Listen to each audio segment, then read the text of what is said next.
پناہ مانگتا ہوں میں اللہ کی شیطان مردود سے، شروع اللہ کے نام سے جو بڑا مہربان نہایت رحم والا ہے۔ احمق لوگ کہیں گے کہ مسلمان جس قبلے پر پہلے سے چلے آتے تھے اب اس سے کیوں منہ پھیر بیٹھے؟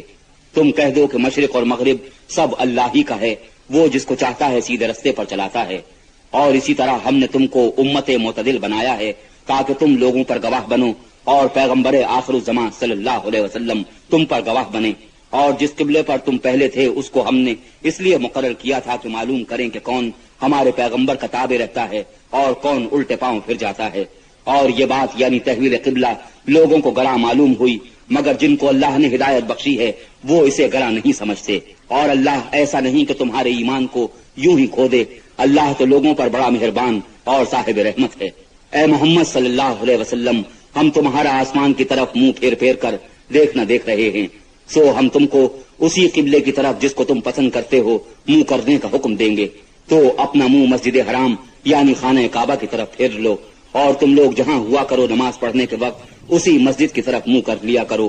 اور جن لوگوں کو کتاب دی گئی ہے وہ خوب جانتے ہیں کہ نیا قبلہ ان کے پروردگار کی طرف سے حق ہے، اور جو کام یہ لوگ کرتے ہیں اللہ ان سے بے خبر نہیں۔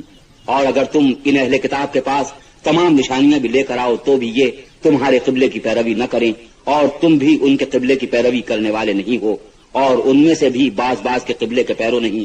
اور اگر تم باوجود اس کے کہ تمہارے پاس دانش یعنی اللہ کی وحی آ چکی ہے ان کی خواہشوں کے پیچھے چلو گے تو ظالموں میں داخل ہو جاؤ گے۔ جن لوگوں کو ہم نے کتاب دی ہے وہ ان پیغمبر آخر الزمان صلی اللہ علیہ وسلم کو اس طرح پہچانتے ہیں جس طرح اپنے بیٹوں کو پہچانا کرتے ہیں، مگر ایک فریق ان میں سے سچی بات کو جان بوجھ کر چھپا رہا ہے۔